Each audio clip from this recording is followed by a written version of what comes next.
تیسرے دن کا خلاصہ یہ ہے کہ پیغمبر اکرم نے ارشاد فرمایا کہ میں تمہارے درمیان قرآن اور اہل بیت چھوڑ کر کے جا رہا ہوں. قرآن سے تمسک کس معنی میں ہے اور اہل بیت سے تمسک کس معنی میں؟ کل جو بات آپ کی خدمت میں عرض کی گئی اس کا خلاصہ ایک لفظ میں یہ ہے کہ معصومین کی نگاہ میں شیعہ اسے کہتے ہیں.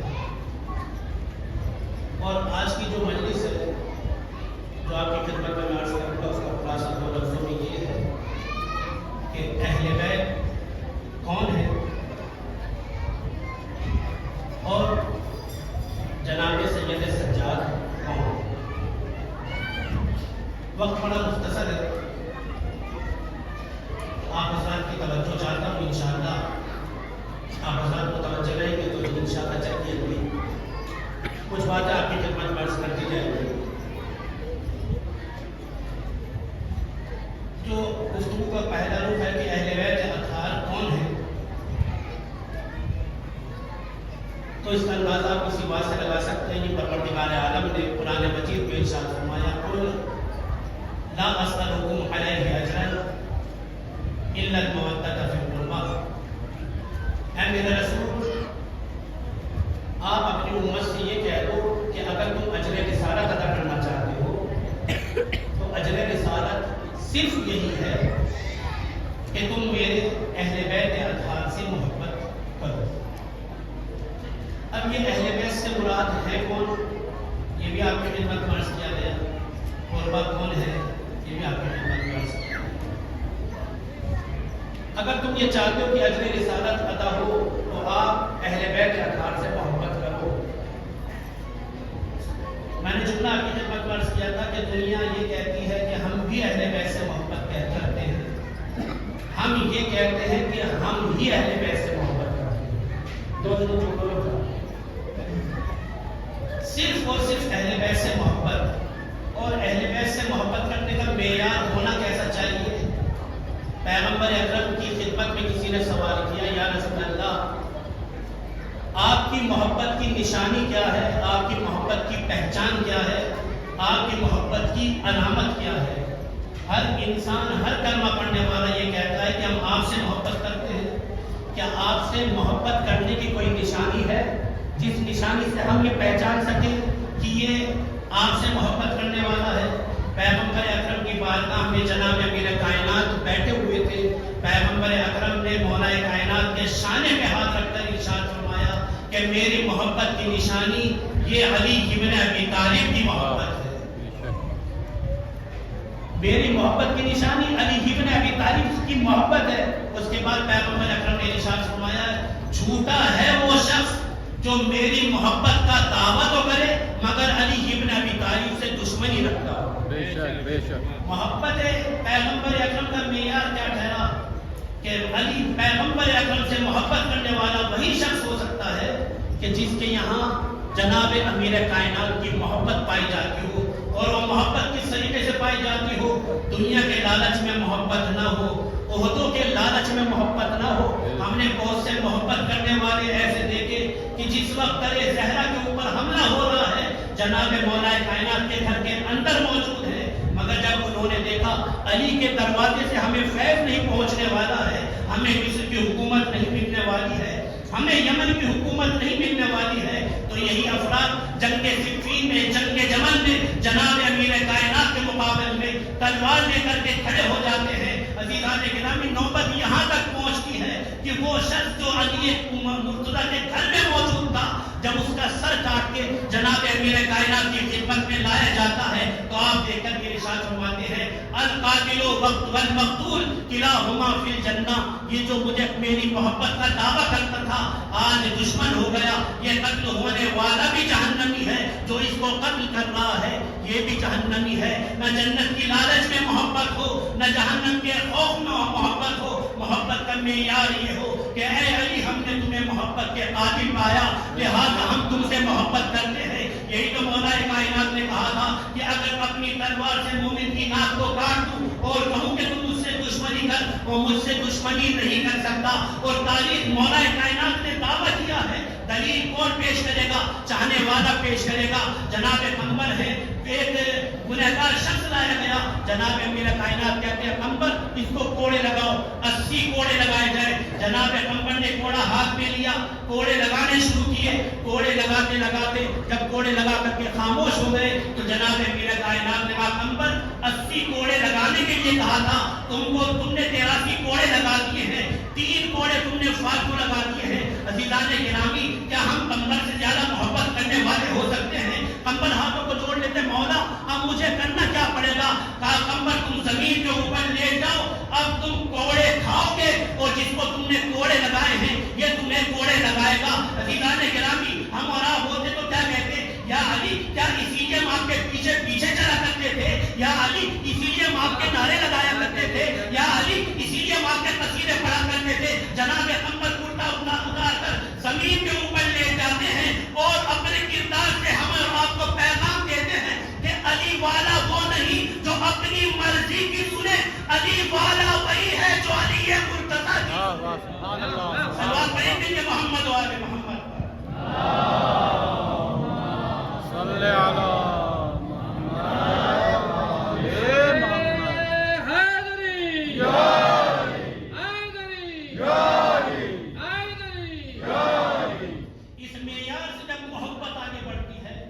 یہ محبت انسان کو شجاع بناتی ہے، بزدل نہیں بناتی۔ اس معیار پہ جب محبت پروان چڑھتی ہے تو انسان کو خوددار بناتی ہے، بے غیرت نہیں بناتی ہے۔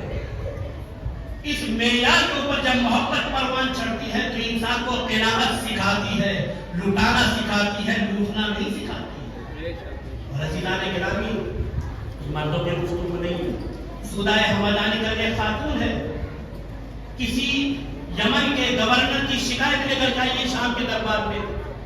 آنے کے بعد اس نے کہا فلاں گورنر نے میرے ساتھ زیادتی کی، اس کو معزول کر دیا جائے۔ اگر تم معزول نہیں کرتے ہو تو میں اپنے قبیلے کے ساتھ تمہارے خلاف خروج کروں گی۔ اب وہ شام کا حاکم تو کسی کی بات سننے والا نہیں تھا، اس نے کہا ہم تمہیں سزا دیں گے، تمہارا سر منڈوا کر کے تمہارے قبیلے کے درمیان گھمائیں گے۔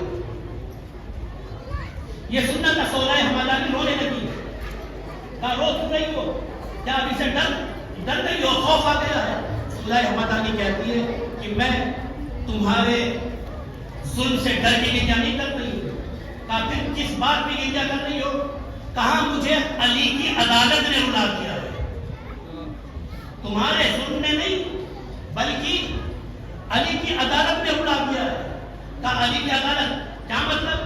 کہا ایسی ایک شکایت میں لے کے علی کے پاس نہیں تھی، علی بیت الشرف سے نکل چکے مسجد میں جا رہے تھے، میں نے شکایت کی، انہوں نے ایک چمڑے کا کپڑا نکالا، ٹکڑا نکالا، اس کے اوپر فوراً لکھا جب تک کوئی دوسرا گورنر نہیں پہنچتا ہے میں یمن کے گورنر کو معزول کرتا ہوں۔ جیسے ہی یہ نام سنا فوراً اس نے کہا یہ کام تو ہم بھی کر سکتے ہیں۔ اس نے برج ابن ارطاد کی معذوری کا نامہ لکھا، نجف پر رک کر کے یہ خاتون پھر رونے لگی۔ کہا اب کس وجہ سے رو رہی ہو؟ کہا مجھے پھر علی کا زمانہ یاد آ گیا۔ کہا تم علی کو یاد کر کے اب کیوں رو رہی؟ جس مقصد سے تم آئی تھی وہ مقصد پورا کر دیا گیا۔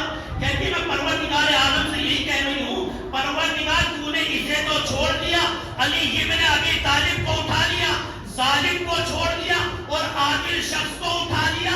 پروردگار کتنا بڑا تھا وہ عادل، جب تک زندہ رہا خود عدالت پھیلاتا چلا گیا، جب اس دنیا سے چلا گیا اس کا نام دنیا میں عدالت پھیلا رہا۔ صلوات کریں مل کے محمد و آل محمد پر۔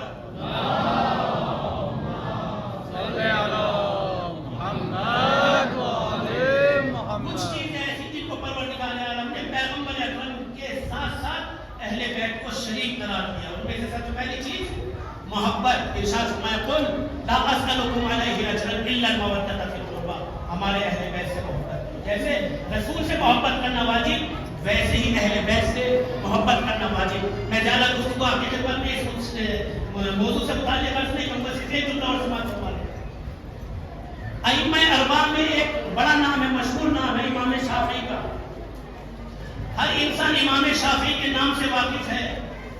جانتے ہیں وہ اہل بیت کے بارے میں کیا کہتے ہیں؟ کہتے ہیں اے اہل بیت رسالت، تمہاری محبت کے لیے یہی کافی ہے کہ پروردگار عالم نے تمہاری محبت قرآن مجید میں واجب قرار دی ہے۔ اور اے اہل بیت رسالت، تمہارے فخر کے لیے یہی کافی ہے، کوئی بھی انسان ہو اگر نماز میں آپ پہ درود نہ پڑھے تو اس کی نماز اس کے منہ پہ مار دی جاتی ہے۔ صلوات پڑھیں مل کے محمد و آل محمد پر۔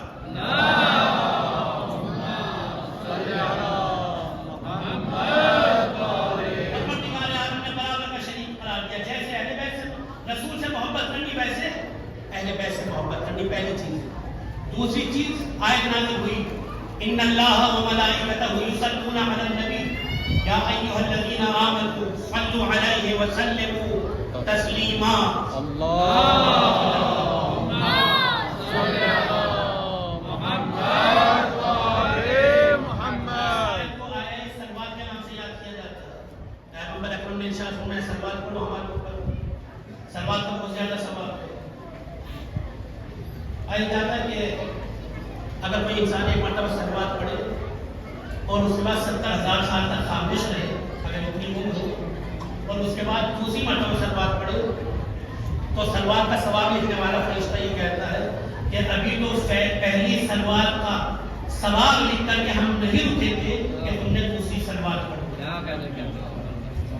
دوسری وہ فضیلت جس میں اہل بیت رسول کے ساتھ شامل اس کو کہا جاتا ہے سلوات۔ لوگوں نے پیغمبر اکرم سے سوال کیا یا رسول اللہ سلوات پڑھے تو کیسے پڑھے؟ پیغمبر اکرم نے ارشاد فرمایا پڑھو اللہم صلی علی محمد و آل محمد۔ ایک مل کے سلوات پڑھیں محمد صلی علی محمد و آل محمد۔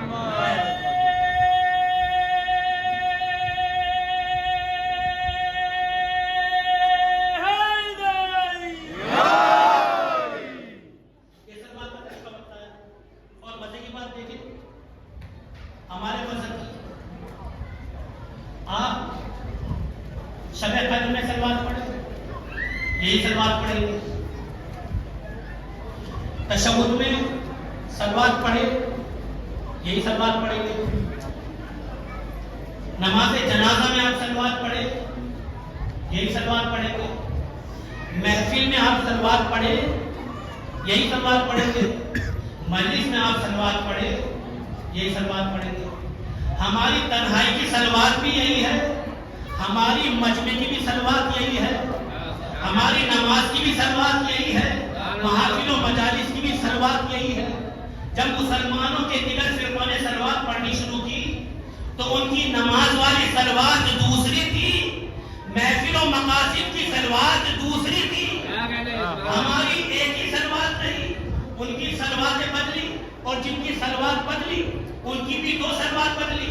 ایک نے کہا اللہم صلی علی محمد و آلہ صلو علیہ وآلہ، یعنی پیغمبر اکرم کے ساتھ انہوں نے یا تو صلی اللہ علیہ وسلم نے کے بعد کو ختم کر دیا، جنہوں نے نماز کے علاوہ سلوات پڑھی یا تو انہوں نے صلی اللہ علیہ وسلم کہہ کر کے بات کو ختم کر دیا، یا جس نے پڑھایا آل کو اس نے کہا صلی اللہ علیہ وآلہ واصحابہ وازواجہ، انہوں نے آل کو شامل نہیں کیا، جنہوں نے آل کو شامل کیا انہوں نے آل کے ساتھ ازواج کو بھی شامل کر لیا، ازواج کے ساتھ انہوں نے اصحاب کو بھی شامل کر لیا۔ دو سلوات ہوئی، ایک سلوات وہ جس میں آل شامل نہیں، ایک سلوات وہ جس میں آل کے ساتھ ازواج بھی شامل ہیں، آل کے ساتھ اصحاب بھی شامل ہیں۔ عزیزان گرامی، اب سلوات کون سی صحیح کون سی صحیح نہیں میں کچھ نہیں کروں گا، کہوں گا آپ جا کر کے سب کی نماز پڑھ کر کے اٹھا کر کے دیکھیے کس کی نماز میں فقط محمد کے ساتھ آل کے اوپر سلوات پڑھی جاتی ہے، اور کس کی نماز میں محمد کی آل کے ساتھ ساتھ اصحاب اور ازواج کے اوپر بھی سلوات پڑھی جاتی ہے۔ عزیزان گرامی، آپ تمام فرقے مسلمہ کی نماز اٹھا کر کے دیکھیں تو اس میں جب سلوات نماز میں پڑھی جاتی ہے یا محمد پہ پڑھی جاتی ہے یا آل محمد پہ پڑھی جاتی ہے، کوئی ایک فرقہ نظر آپ کو نہیں آئے گا جو نماز میں سلوات پڑھے، ازواج کو بھی شامل کرے، اصحاب کو بھی شامل کرے۔ عزیزان گرامی، ہم یہی تو کہتے ہیں ہماری طرح ایک ہی سلوات رکھی ہوتی کہ محمد کے ساتھ فقط اہل بیت اطہار جچتے ہیں، نماز ہو تب بھی یہی سلوات ہو، محفل و مجالس ہو تب بھی یہی سلوات ہو۔ سلوات بیٹھنی تو محمد و آل محمد پر۔ اللہم صلی علی محمد و آل محمد۔ جا کر کے کتابوں اٹھا کر کے آپ سلوات کے طریقے دیکھیں جو نماز والی سلوات ہے۔ عزیزان گرامی، عقیدت کا نام یہ نہیں ہے کہ عقیدت یہ ہو کہ جہاں جہاں ہم نے رسول کو لیا، آل رسول کو لیا، وہاں پہ ازواج بھی آنی چاہیے، وہاں پہ اصحاب بھی آنے چاہیے۔ عقیدت یہ نہیں ہے۔ اور عزیزان گرامی، توہین اصحاب یہ کسی شیعہ کا نظریہ نہیں ہے۔ میں نے کل یہ خدمت کو آپ نے عرض کیا، اصحاب وہ ہیں جو جنت کے مشتاق نہیں ہیں بلکہ جنت ان کے مشتاق ہے۔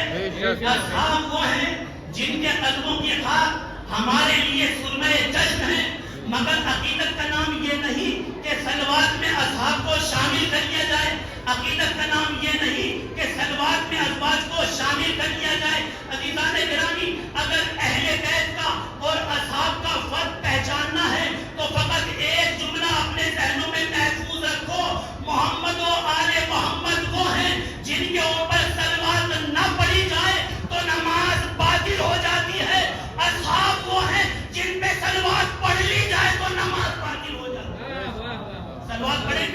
محمد و آل محمد پر. اللهم صل على محمد وآل حیدری حیدری حیدری. ایک سلوات پڑھیں گے محمد و آل محمد. اللهم صل على محمد وآل محمد. میں نے جو اس کونے میں بھائی صاحب بیٹھے ہوئے جن افراد یہ تو بالکل سے حرکت بھی نہیں کرنا. تھوڑا بہت آپ کو بھی تھوڑی بہت حرکت کرتے رہے تو شاید سبحان اللہ کہنے کا بھی ایک ثواب ہوتا ہے, سلوات کہنے کا بھی ایک ثواب ہوتا ہے, ہمارے حیدری کہنے کا بھی ایک ثواب ہوتا ہے. کچھ افراد یہ سمجھتے ہیں کہ اگر نعرہ لگا دیا گیا تو شاید مولانا پہ احسان کر دیا, مجلس کے اوپر احسان کر دیا. خدانے کے نام یہ نام علی وہ علی ہے کہ جس کا احسان تمام زندگی آدمی اتارتا ہے, اترنے والا نہیں ہے. اور خدانے کے نام کی حقیقت یہ ہے پوری کائنات مل کر کے اس گھرانے کے سب سے چھوٹے علی یعنی علی اکبر کا احسان اتارنا چاہے تو علی اکبر کا احسان نہیں چکا سکتی. جو امت مسلمہ سب سے چھوٹے علی کا احسان نہ چکا سکے وہ سب سے بڑے علی کا احسان کیا چکا سکے. سلوات پڑھیں گے کہ محمد و آل محمد پر. اللهم صل على محمد وآل محمد. وہ مقامات جہاں پہ پیغمبر اکرم کے ساتھ شامل ہیں اہل بیت اطہار. پہلا محبت, دوسری سلوات, تیسری طہارت. ان اللہ انما یرید اللہ لیذھب عنکم الرجس اہل البیت ویطہرکم تطہیرا. ہم نے ان کی طہارت کا اعلان کیا ہے. جس طریقے سے ہم نے رسول کو طیب و طاہر بنایا ہے اسی طریقے سے ہم نے ان کو طیب و طاہر بنایا. جو رسول کی طہارت ہے وہی اہل بیت کی طہارت ہے. قرآن مجید میں دو آیات تطہیر ہیں. ایک آیت تطہیر بیت کے لیے ہے, ان طہر بیتی للطائفین والعاکفین والرکع السجود. پروردگار عالم نے جناب ابراہیم کو حکم دیا کہ میرے گھر کو پاک رکھو. بیت کو پاک کیا جا رہا ہے. ان طہر بیتی, میرے گھر کو پاک رکھو, للطائفین طواف کرنے والوں کے لیے, والعاکفین اعتکاف کرنے والوں کے لیے, والرکع السجود رکوع کرنے والوں کے لیے, سجدہ کرنے والوں کے لیے. بیت کی طہارت کا اعلان کیا جا رہا ہے. ذمہ داری کس کے حوالے؟ جناب فلسفے کا سبب یہ تھوڑا تو بلند نہیں. سوال پڑھیں محمد آل محمد.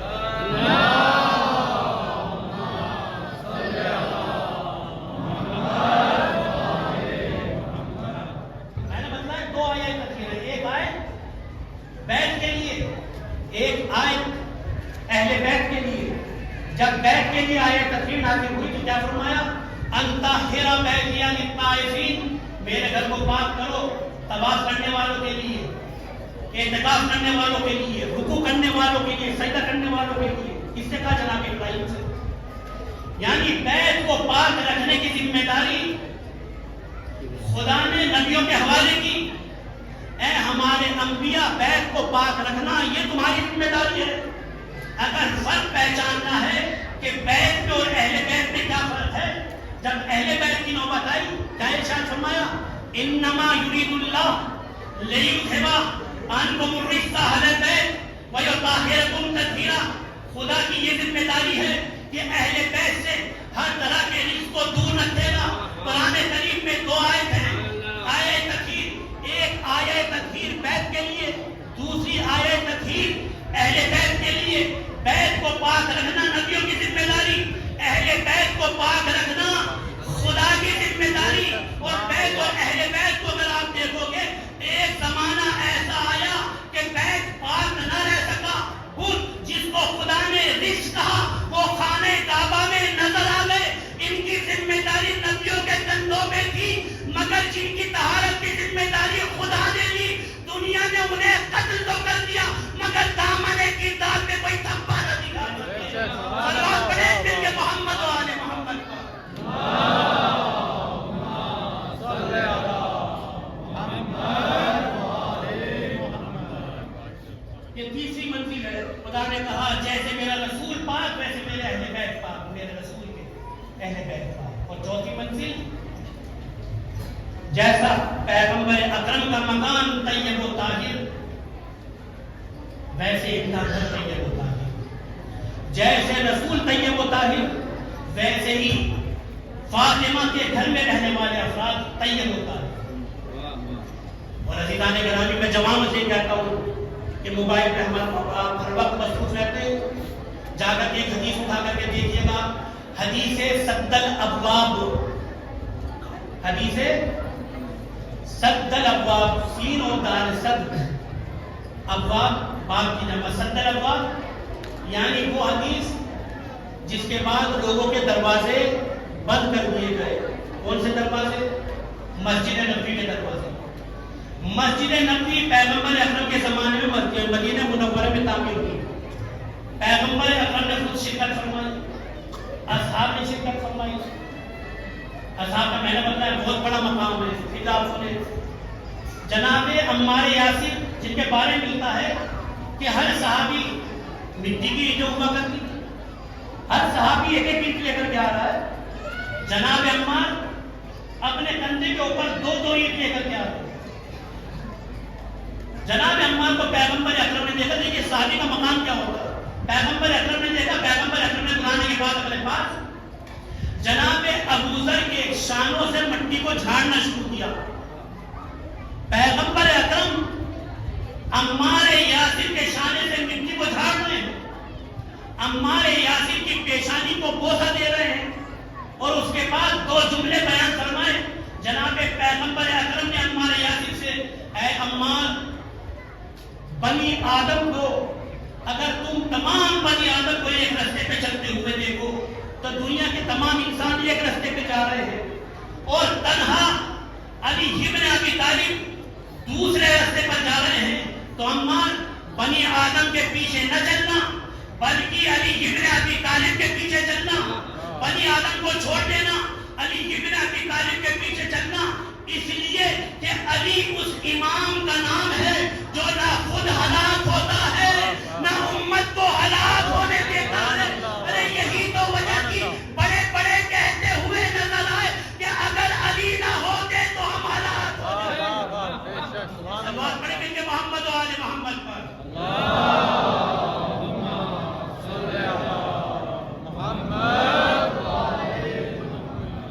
یہ ایک جملہ.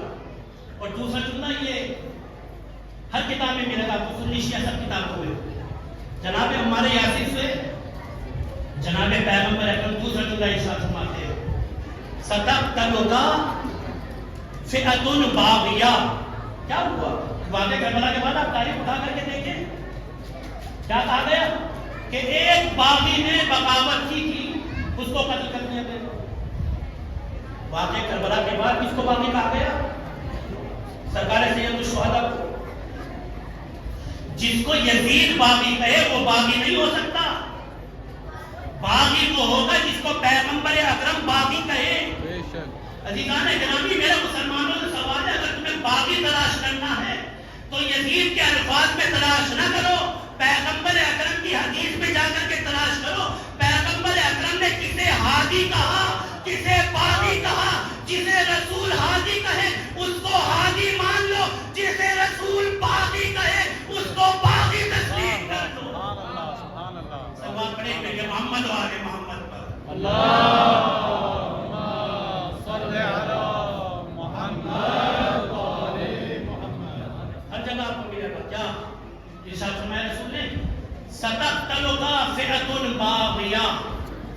اے عمار ان قریب ایک باغی گروہ تم کو قتل کرے گا. اس کو جناب عمار یاسر کو قتل کون کرے گا؟ باغی گروہ. مسلمان یہ کہتے ہیں شدت سے ہمیں انتظار رہا اس حدیث کے پورا ہونے کا. دو حدیث ہیں جن کا مسلمانوں نے شدت سے انتظار کیا. ایک صرف اشارہ کروں گا میں، جنہوں نے بتا دیا وہ پہنچ جائیں گے. صرف دو حدیثیں ایسی ہیں جن کا مسلمانوں نے بے صبری سے انتظار کیا. ایک عمار کے قتل ہونے والے کا حدیث کا، اور دوسرے کتے بھونکنے والی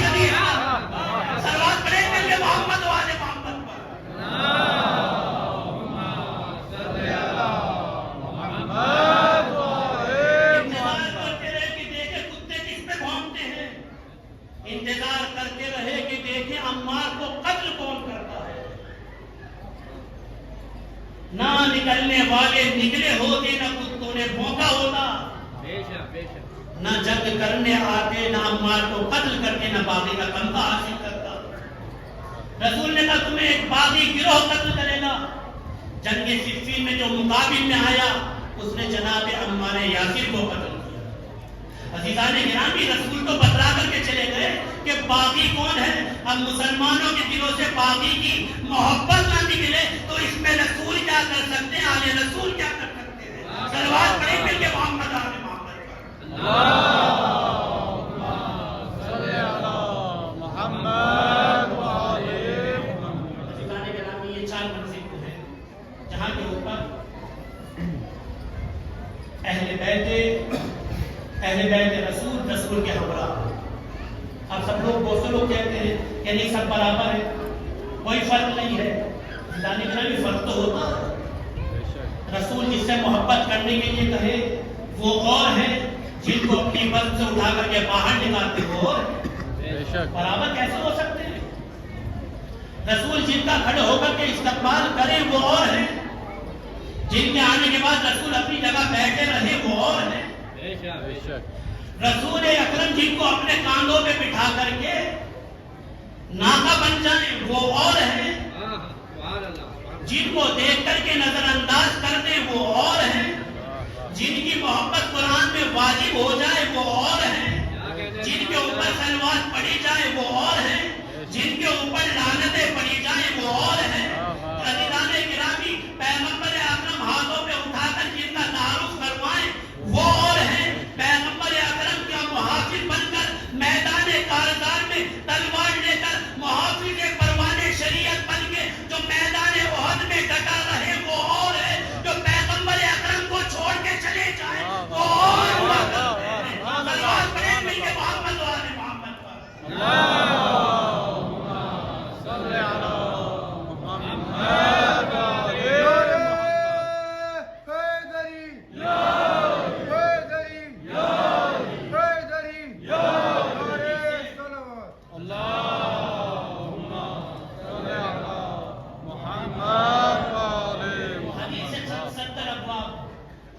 کہ جب یہ مسجد تعمیر ہو گئی تو ہوا کیا؟ لوگوں نے اطراف مسجد میں اپنے گھر بنا دیے، اور جنہوں نے گھر بنائے، بزرگ افراد ہیں ان میں جنہوں نے گھر بنائے، بزرگ افراد یعنی صاحب لوگ، جتنے صاحب تھے، اصحاب الگ ہوتے ہیں اور صاحب الگ ہوتے ہیں۔ صلوات پڑھیں محمد آل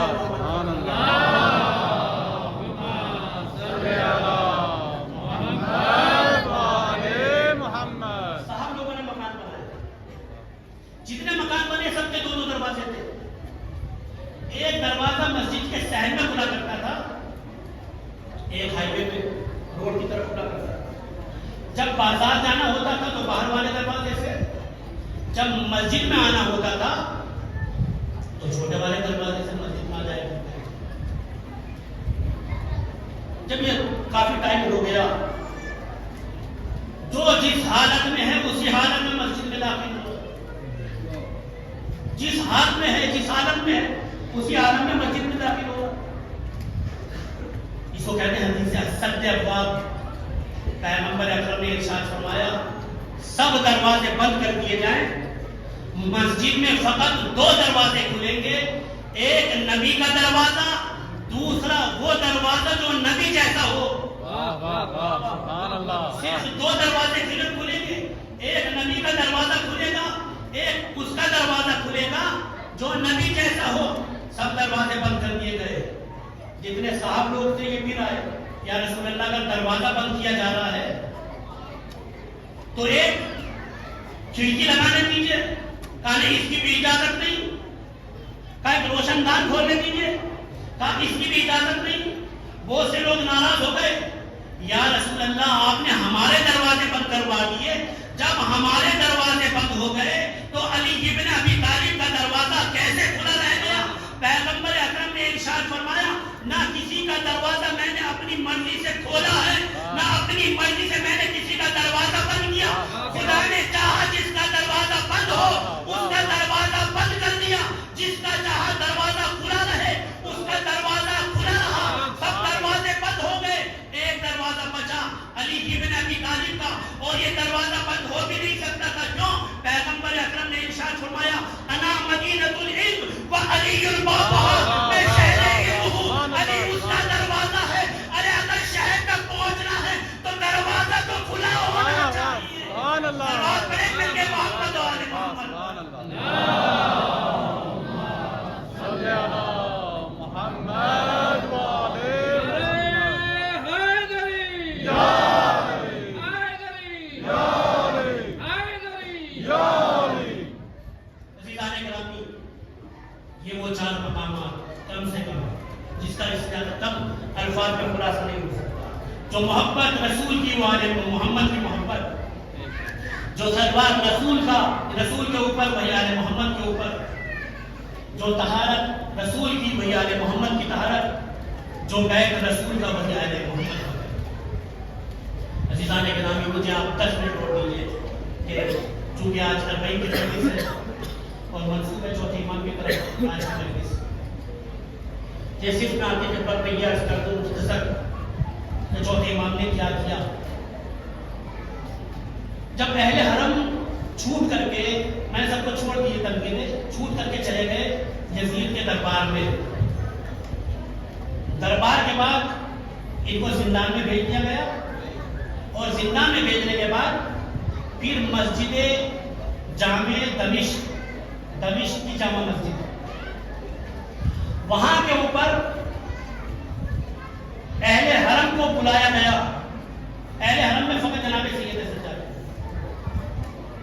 اور یزید چاہتا یہ ہے کہ اب سیاسی اعتبار سے اپنی کامیابی کا اعلان کرے کہ ہم نے کن کے اوپر کامیابی پائی. مسجد جامع جس کے بارے میں کہا جاتا ہے کہ ایک سوئی کے گننے کے برابر جگہ نہیں تھی، اتنا مجمع تھا. یہ مجمع کتنا ہے؟ ہماری اور آپ کی طرح مولائی آدمی نہیں ہے. یہ اس سماج میں پلے پڑے ہوئے آدمی ہے کہ جس سماج میں مائیں اپنے بچوں کو آہ کرتی ہیں تو معذاللہ اپنی اولاد کو علی کہہ کر کے مخاطب کرتے ہیں. مخالفین علی. یہ ان جاہلوں کا مجمع ہے کہ جناب کرما جب گئے ایک منزل کے اوپر اور اسی دربار میں ایک اونٹ بلایا گیا، کسی نے چوری کر کے لایا. جناب کرما نے کہا یہ اونٹ میرا ہے. جس نے چوری کی تھی اس نے کہا یہ اونٹ نہیں بلکہ اونٹنی ہے. قاضی اتنا پہنچا ہوا آدمی تھا کہ دیکھ کر کے فیصلہ نہیں کرتا کہ اونٹ ہے یا اونٹنی. میں جہالت کی مثال دے رہا ہوں. اس نے کہا کہ شام والے سے کہ تم گواہ لے کر کے آؤ جو یہ گواہی دے کہ یہ اونٹ نہیں بلکہ اونٹنی ہے. وہ گواہ لے کر کے آیا. کرما کو تعجب ہو گیا. اس نے اور گواہ پیش کیے. بڑھتے بڑھتے 40 افراد آئے اور اونٹ کی گواہی دے رہے کہ یہ اونٹ نہیں بلکہ اونٹنی ہے. جناب کرما نے جب اس حال کو دیکھا تو جناب کرما سر پیٹتے ہوئے باہر نکلنے لگے. صاحب نے ان سے پھر یہی کہا کہ جا کر کے علی سے یہ کہہ دینا ایسے ایسے جاہل لے کر کے میں تمہارے مقابلے میں آ رہا ہوں. عزیزان گرامی، یہاں کے اوپر بھی ایک پیغام ہے. اگر چاہتے جناب امیر یہ کہہ دیتے کہ جتنی تم نے جاہلوں کی فوج اکٹھی کی ہے اس سے زیادہ جاہلوں کی فوج میں اکٹھی کر لوں گا، مگر جناب امیر کائنات خاموش ہو گئے. جناب امیر کائنات کا ثبوت یہ پیغام دے رہا ہے جہالت پھیلانا یہ بنی امیہ کا کردار ہے. علم کے چراغ روشن کرنا یہ حالت کی کردار ہے. بے شک بے شک بے شک. سلوات پڑھیں گے کہ محمد و آل محمد پر. صلی علی محمد و آل محمد. عزیزان گرامی، ایسا جاہل ماحول ہے یہاں پہ اس قدر افراد اکٹھے ہیں. اور بس میں اپنے جوان بھائیوں سے، میں میرا بہت اچھا نہیں ہے، ایک چاہتا ہوں کہ تھوڑی دیر کے لیے میرا ساتھ دیں. شام کی جو تاریخ ہے اگر 2 منٹ میں اس تاریخ کو سمجھنا چاہیں، سن 14 ہجری میں دوسرے خلیفہ کی حکومت میں شام فتح ہوا. سن 14 ہجری. ایک یہ جو دو اصطلاح دو خاندان چلے ہیں، بنی ہاشم اور بنی امیہ. عبد مناف کے 2 بیٹے ایک کا نام ہاشم، ہاشم کے بعد عبد المطلب، عبد المطلب کے بعد جناب عبداللہ، جناب عبداللہ کے بعد جناب پیغمبر اکرم، اور جناب پیغمبر اکرم کے بعد جناب فاطمہ زہرا۔ یہ سلسلہ ہے بنی ہاشم کا۔ ایک دوسرا سلسلہ یہاں پہ غور کیجیے گا، عبد مناف کے بیٹے کا نام عبد شمس، عبد شمس کے یہاں جو بیٹا پیدا ہوا اس کا نام ہے امیہ، امیہ کے یہاں جو بیٹا پیدا ہوا اس کا نام تھا حرب، حرب کے یہاں جو بیٹا پیدا ہوا اس کا نام ابو سفیان، ابو سفیان کے دو بیٹے، ایک کا نام معاویہ اور ایک کا نام یزید، پھر معاویہ کے جو بیٹا پیدا ہوا اس کا نام یزید، اور یزید کے یہاں جو بیٹا پیدا ہوا اس کا نام پھر معاویہ۔ یہ سلسلہ ہے بنی امیہ کا سلسلہ۔ ایک مرتبہ پھر سماعت فرما دیں، اس سے مجھے کام تھا۔ عبد شمس کے جو بیٹا اس کا نام امیہ، امیہ کے جو بیٹا اس کا نام حرب، حرب کے جو بیٹا ہوا اس کا نام ابو سفیان، ابو سفیان کے دو بیٹے، ایک کا نام معاویہ ایک کا نام یزید۔ سن 14 ہجری میں شام فتح ہوا، دوسرے خلیفہ نے معاویہ کے بھائی یزید کو وہاں کا گورنر بنا دیا شام کا۔ کب؟ سن 14 ہجری میں۔ سن 18 ہجری میں یزید کا انتقال ہوا، اس کے بعد معاویہ کو وہاں کا گورنر بنا دیا گیا، تب سن 18 ہجری میں۔ اور یہ کب تک رہا؟ سن 40 ہجری تک۔ سن 18 سے سن 40 کتنے سال ہو گئے؟ زور سے بولیے، کتنے سال ہوئے؟ 22 سال۔ 22 سال، 22 سال یہ گورنر، 4 سال بھائی گورنر، ٹوٹل کتنے ہوئے؟ 26 سال۔ سن 40 ہجری جناب امیر کائنات کی شہادت، صلح ہوئی، اس کے بعد یہ تنہا گورنر نہیں ہے، پوری امت مسلمہ کا حاکم ہے، سن 40 سے لے کر سن 60 تک۔ اب کتنا عرصہ ہوا؟ 26 اور 20 46 سال، یعنی شام پر حکومت کرتے ہوئے بنی امیہ کو 46 سال ہو گئے ہیں۔ ایک جملے میں اگر آپ کو یہ سمجھنا ہے کہ سید سجاد ہیں کون، تو دیدان کرام آپ اس جملے سے سمجھیں کہ جناب سید سجاد نے جو اس مسجد میں خطبہ دیا اس کا دورانیہ جب مورخین نے لکھا تو بیان کیا، سید سجاد کا یہ خطبہ 25 منٹ کا تھا، 35 منٹ کا تھا، 45 منٹ کا تھا۔ عزیزان گرامی، اب آپ پہچانے جناب سید سجاد نے کیا کیا؟ بنی امیہ جو 45-46 سال سے سازشیں کرتے رہے، 46 منٹ میں ان سازشوں کو جو ناکام بنا دے، اس ذات کا نام سید سجاد۔ سلوات پڑھیں گے کہ محمد و آل محمد پر۔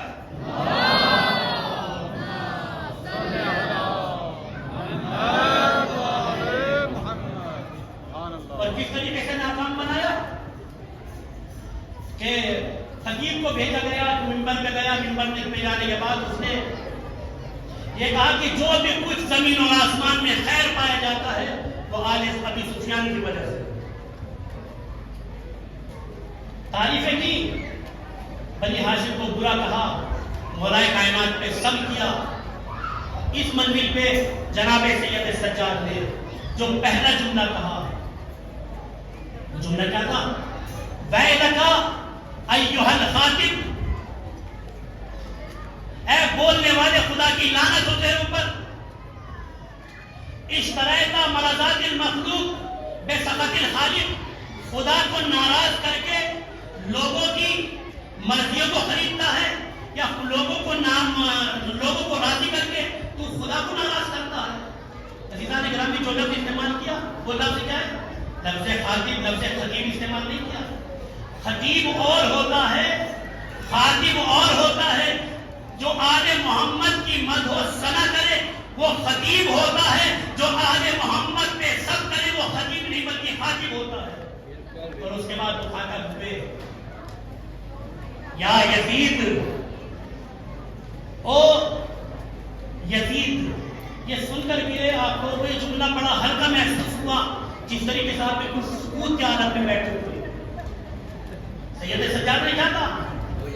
او یزید، یزید کے کان آدھی نہیں تھے وہ یزید سننے کے، یزید کے کان ذل سبحانی سننے کے عادی ہو چکے تھے، امیر المومنین سننے کے عادی ہو چکے تھے، امام المتقین سننے کے عادی ہو چکے تھے، بادشاہ سلامت سننے کے عادی ہو چکے تھے۔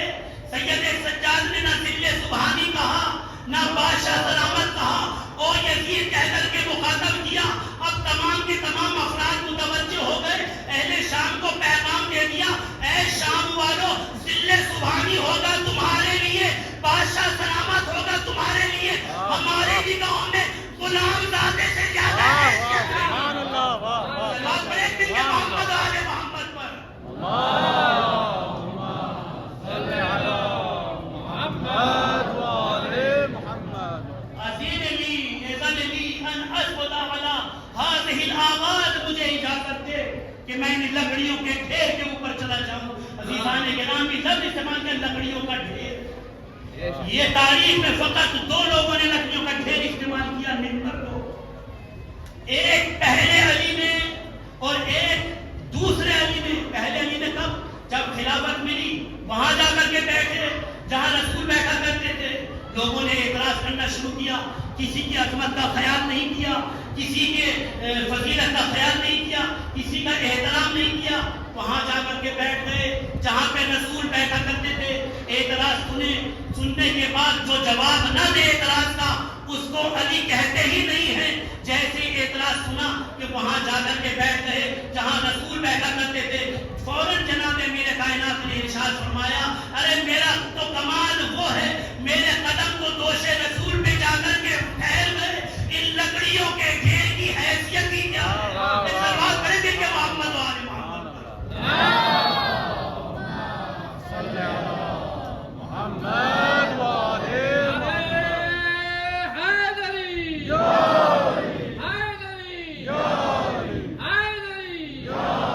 میرے قدم لکڑیوں کے ڈھیر کی تم بات کرتے ہو، دوش رسول پہ پہنچے ہوئے قدم ہے۔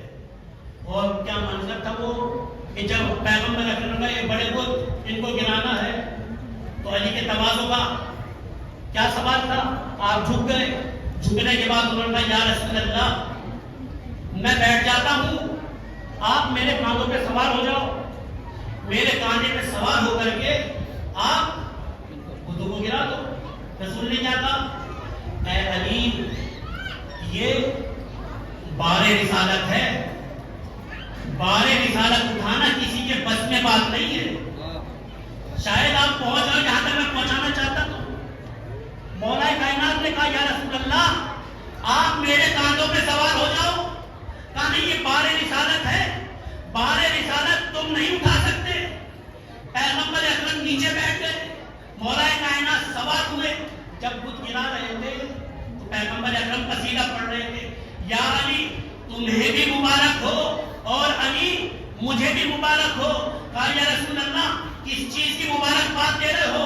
اے علی تمہیں مبارک ہو کہ تم کار حق انجام دے رہے ہو، اور علی مجھے مبارک ہو میں وزن حق اٹھائے ہوئے۔ سلوات پڑھیں دل کے محمد و آل محمد۔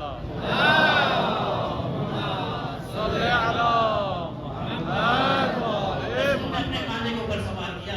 عزیزان گرامی، تاریخ میں ایک منظر اور نظر آتا ہے، ایک سامنے اور بات ہے، یا رسول اللہ آپ میرے کاندھے کے اوپر سوار ہو جاؤ، اور جناب پیغمبر اکرم کاندھے کے اوپر سوار ہو گئے۔ عزیزان گرامی، تاریخ صحیح ہے، غلط ہے، صداقت ہے، قضاوت ہے، مجھے کچھ نہیں معلوم، مگر میری عقل میں تو اتنا آتا ہے علی ہے حیدر کرار، اور کرار کا لقب خود پیغمبر اکرم نے میدان خیبر میں دیا ہے۔ میری سمجھ میں تو یہی آتا ہے جس دوش نبی، جس بار رسالت کو حیدر کرار نہ اٹھا سکے، اور میدان کا فرار کیا اٹھا۔ سلوات پڑھیں مل کے محمد و آل محمد پر۔ اللہم صلی علی محمد و آل محمد۔ خلاصہ یہ بیان جناب سید سجاد کو اجازت ہوئی، سید سجاد ممبر کے اوپر تشریف لے گئے، اور اس کے بعد آپ نے جو خطبہ ارشاد فرمایا، میں نے کہا تھا کہ لوگوں کو پہچاننا چاہیے ہماری مجلسیں کیسی ہونی چاہیے۔ پہلی مجلس دمشق کی جامع مسجد میں جناب سید سجاد سید سجاد ہمیں بتلائیں گے مجلس کا طریقہ کیا ہونا چاہیے.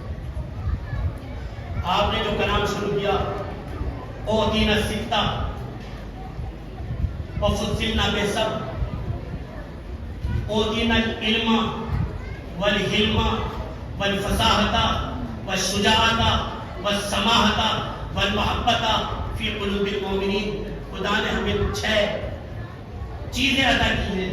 ہمیں علم دیا ہے, ہمیں علم دیا ہے, ہمیں شجاعت دی ہے, ہمیں فصاحت دی ہے, ہمیں بزرگی دی ہے, اور لوگوں کے دلوں میں ہماری محبت دی ہے. یزید سے کہہ رہے ہیں یزید تیری حکومت لوگوں کے سروں کے اوپر ہوتی ہے, ہماری محبت لوگوں کے دلوں پہ ہوتی ہے. یزید تجھ میں ہمت ہے تو لوگوں کے دلوں سے ہماری محبت کو نکال کر کے نکلا. شاید یہی محبت دیکھ کر کے پیغمبر اکرم نے ارشاد فرمایا تھا کہ مومن کی حرمت کعبے کے حرمت سے زیادہ ہے, اس لیے کہ کعبے میں ایک علی 3 دن رہا, مومن کے دل میں 1 2 نہیں 14 علی 24 گھنٹے رہتے ہیں. سبحان اللہ. محمد و آل محمد.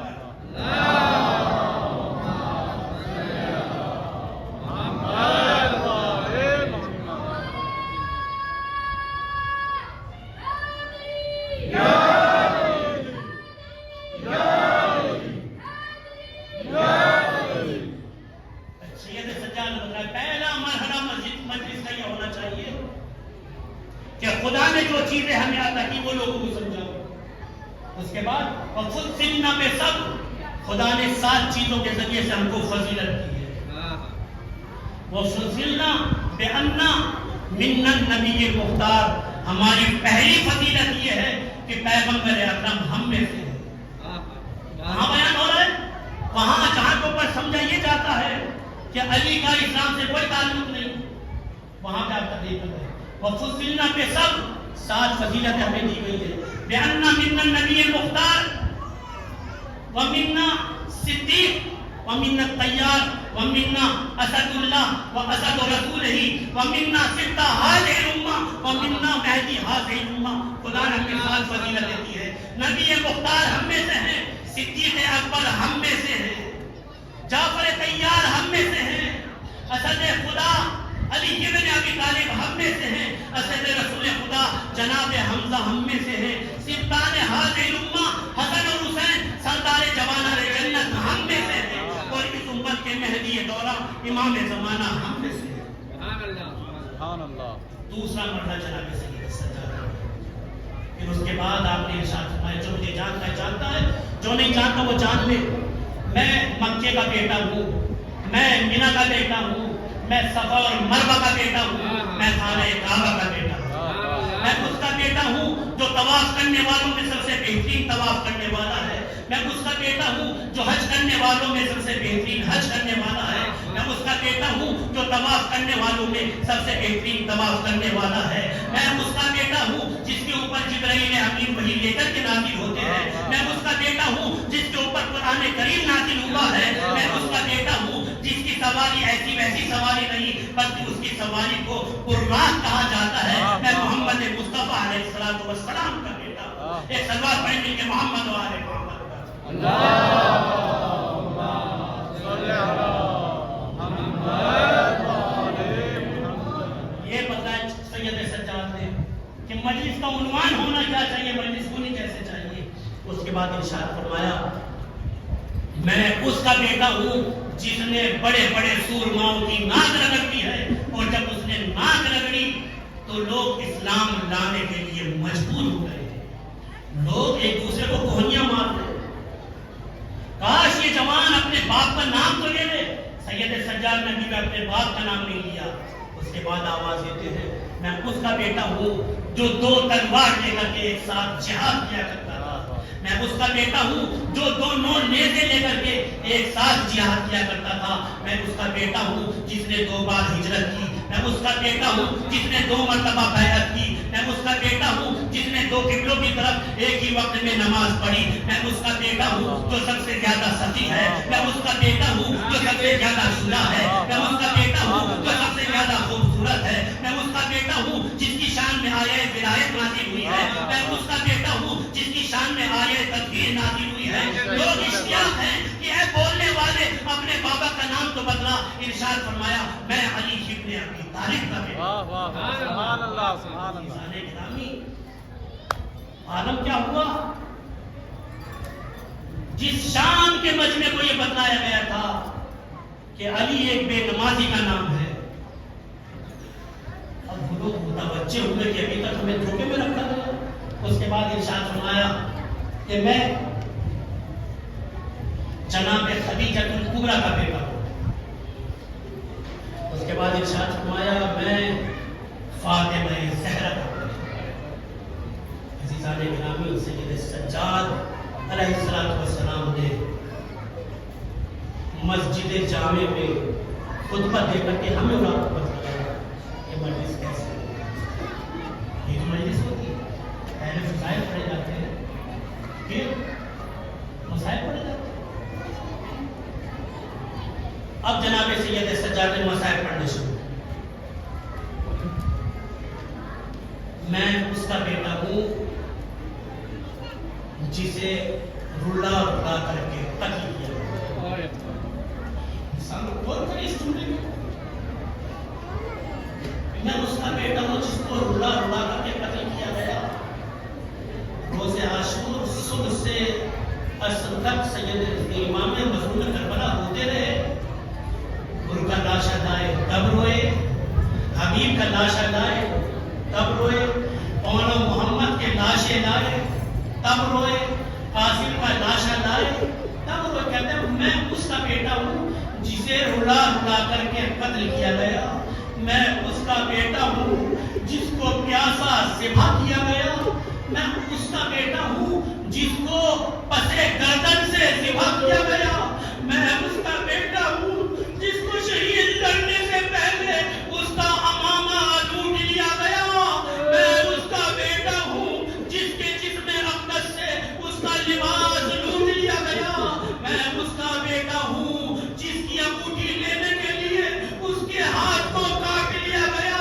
جناب سید سجاد اب مسائل بیان کرتے چلے گئے، اہل شام گریہ کرتے چلے گئے۔ اہل شام مبارک ہو، تم نے حسین کی مصیبت سنی تو تم نے تو گریہ کر لیا، مگر ہائے زہرا والی کی بیٹی جب اپنے بھیا کو رونا چاہتی ہے تو کچھ پہ تازیاں دینا۔ اجرکم اللہ۔ عزیزو، 40 کا آج دن ہے۔ آج اہل حرم نے اپنے اپنے وارثین پہ گریہ کیا۔ ہم اور آپ بھی انشاءاللہ گریہ کریں۔ صرف ایک جملہ رک کے میں کہوں گا، اس کے بعد میں زندان شام کی کچھ مسائل آپ کی خدمت میں بیان کروں گا۔ ایک جملہ آپ نے سنا تھا کہ جب عزل عاشور امام حسین نے پوچھا کہ آخر میں نے تمہارا کیا بگاڑا ہے، تو انہوں نے کیا کہا کہ حسین لے ابھی تمہارے بابا کی دشمنی تھی۔ عزیزان گرامی، علی کی دشمنی تھی جو حسین سے نکالی گئی۔ تو علی کو قتل کرنا چاہتے تھے مگر علی کو قتل نہ کر سکے۔ ہو بہو علی ابن ابی طالب جناب عباس علمدار تھے، اور جب وہ منزل آئی کہ جناب عباس علمدار کے دونوں شانے کٹ گئے اور عباس کا لاشا سرزمین کربلا پہ رہ گئے، تو اس وقت پسر سعد نے کہا تم چاہتے تھے نا کہ علی سے بدلہ لیا جائے؟ یہ دیکھو آج تمہارے سامنے علی کی تصویر پڑی ہوئی ہے۔ جس کو بدلہ لینا ہو علی سے آج بدلہ لے لے۔ کم سے کم 100 لوگوں کا گروہ تھا جنہوں نے تلواریں کھینچ کے عباس علمدار کے لاشے کی بے حرمتی اس طریقے سے کی کہ ثانی حیدر کرمان ٹکڑوں میں تقسیم ہو کر گر گیا۔ اجرکم اللہ۔ بس عزیزان گرامی، اہل حرم مصیبتیں برداشت کرتے ہوئے زندان شام پہنچ گئے۔ ایک دن یزید نے جناب سید سجاد کو طلب کیا۔ کوئی دیر کے بعد جناب زینب نے دیکھا کہ جناب سید سجاد واپس آئے، اور اس حال میں واپس آئے کہ نہ ہاتھوں میں ہتھکڑیاں ہیں، نہ پیروں میں بیڑیاں، نہ گلے میں توق ہے۔ جناب سید سجاد کو اس حال میں دیکھ جناب زینب نے گلے سے لپٹا دیا۔ جناب سید سجاد نے پوچھا اما کچھ دیر کے لیے مجھے تنہا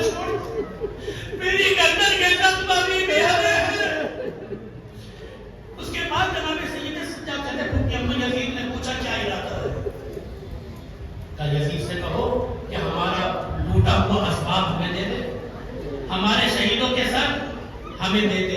عزیزان گرامی ٹوٹے ہوئے اسباب آنے لگے، کچھ جلی ہوئی لکڑیاں آئیں، گہوارے علی اکبر کی۔ جناب رباب نے آگے بڑھ کر ان لکڑیوں کو اپنے کلیجے سے لگا دیا۔ کچھ گوشت والے آئے، جناب رباب نے ان گوشت والوں کو لے کر قبر کی تاریکی میں، زندان کی تاریکی میں لے جا کر جناب سکینہ کی قبر میں رکھ دیا۔ سکینہ تمہارے گوشت والے آ گئے۔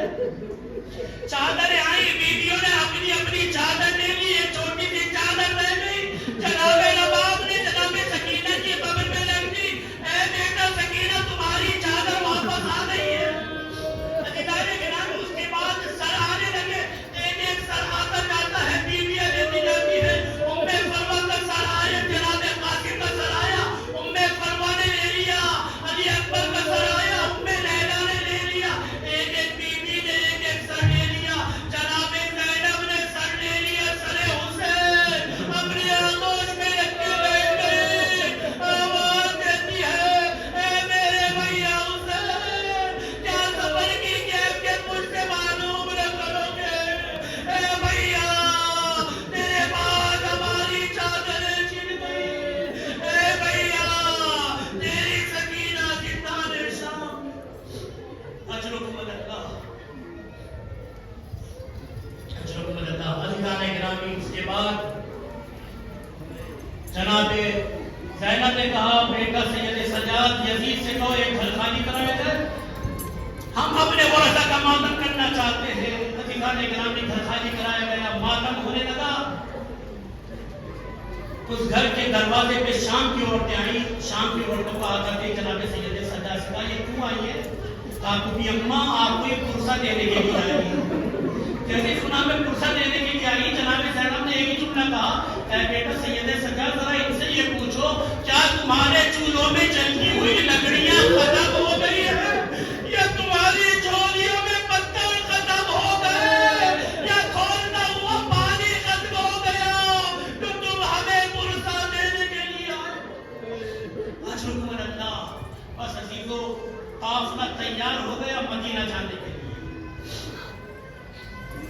جناب زینب کے لیے سید سجاد کو خیمے سے نکالنا آسان تھا، جناب رباب کو جناب سکینہ کی قبر سے اٹھانا بڑا مشکل تھا۔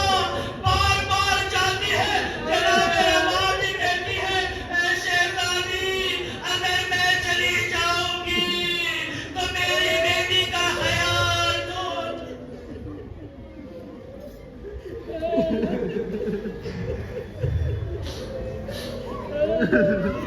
میری بچی کا خیال کون رکھے گا؟ عزیز و قافلہ چلا، جناب رباب جاتے جاتے کہتی ہے، بیٹا سکینہ اٹھو، تمہیں وطن جانے کی خواہش تھی، سب لوگ وطن جا رہے ہیں، کیا تم وطن نہ چلو گی؟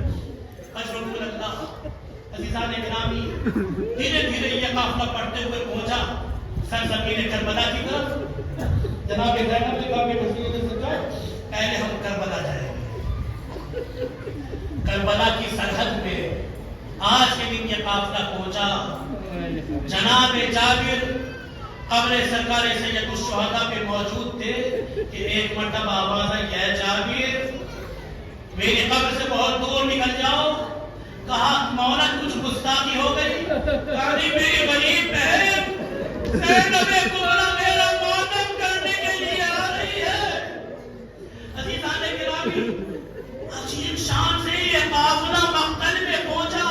کوئی بی بی قاسم کی قبر کی طرف روانہ ہو گئی، کوئی بی بی اکبر کی قبر کی طرف روانہ ہو گئی، کوئی بی بی کسی شہید کی قبر کی طرف روانہ ہو گئی۔ جناب زینب ہے رودا کے سفر سناتی جاتی ہے کہ اے بیٹے بھیا حسین، کاش تم میرے ساتھ منزل و منزل ہوتے تو تمہیں احساس ہوتا کہ کس طریقے سے میرے اوپر تاریاں برسائے گئے۔ اے بھیا حسین تم دیکھتے کیسے سکینہ کے رخساروں کے اوپر تماچے مارے گئے۔ عزیزان گرامی اس کے بعد دیکھیں قبر سے پتہ پوچھنے کے بعد جناب زینب یہ کہتی ہے، اے بیٹا سید سجاد سب کی قبریں تم نے بتلا دی، مجھے یہ تو بتلاؤ علی اکبر کی قبر کہاں پہ ہے؟ آواز دے پھوپھی اماں،